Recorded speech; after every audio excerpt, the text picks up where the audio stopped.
priča o orlu ima naravno, kao i sve u Rijeci, svoje specifičnosti. Dakle, od onog prvog jednoglavog limenog orla koji je postavljen još 1754. pa onda do dvoglavog orla koji je postavljen 1906. i koji je bio poklon žena grada Rijeke svome gradu, pa do onda činjenice da je jednoj pijanoj noći 1919. orao ostao bez jedne glave, zahvaljujući Danucijovim Marditima, a onda negdje nakon 1949. i bez druge glave i tijela. I da u stvari, nažalost, mi nismo imali niti adekvatnu dokumentaciju na temelju koje bi mogli reći da ćemo napraviti, postaviti skulpturu točno onakvu kakva je bila ova iz 1906. Recimo da sam ja dobio tu zadaću da pokušam što vjerniju repliku napraviti. Radi se ipak inicijalno o replici, iako je na kraju to ispala jedna rekonstrukcija. Projekt je dosta zahtjevan, malo kome se dogodi da mora raditi skulpturu koja je stara sad već ne znam koliko, po tako malo podataka, još da je mora dizati na toranj preko 20 metara. Uglavnom, teklo je sve po planu, konzervatorski odjel je cijelo vrijeme pratio izradu skulpture. Imali smo nekoliko prijavljenih etapa koje su se morale pratiti, sve tako nekako teklo, bilo je sve rasporedno. Sad vidi kako će ga dignut,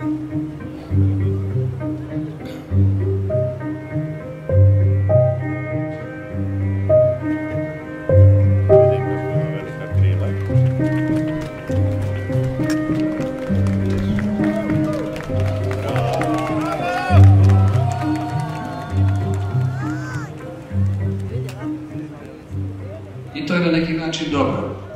Orao je sletio tamo gdje je sletio, gdje mu je valjda i mjesto, a evo i na naše stolove, naše čitateljske ruke sletjeli su ove 3 publikacije.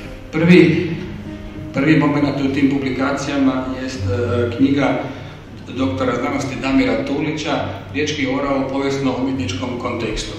Druga publikacija je sasvim drugačije prirode, isto tako i ona treća. Ako je ova prva publikacija bila vezana uz rekonstrukciju faktografije i temeljila se na objektivističkom pristupu, ove dvije sljedeće publikacije su nešto sasvim suprotno. One su jedna vrsta artističke zaigrane, drugačijeg artističkog viđenja onoga o čemu govori prva publikacija.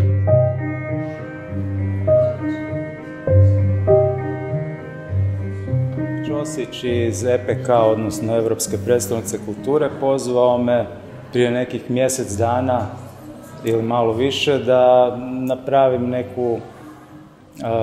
nekakvu slikovnicu za odrasle koja bi trebala popratiti događaje postavljanja dvoglavog riječkog orla na gradski toranj.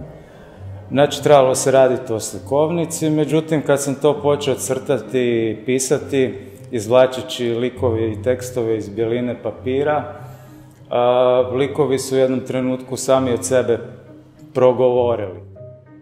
Orao je odličan lik zato što ima dvije osobnosti u jednom tijelu i onda to je odlična podloga za puno humora, kao što obično to bude sa sijamskim blizancima. Doduše, to nikad nije konvencionalni humor, tako jedan malo pomaknuti, što meni osobno više i paše za izražaj, ali baš je odličan lik bio za takve nekakve gegove u 3 sličice, upravo zbog te podvojenosti u samom liku.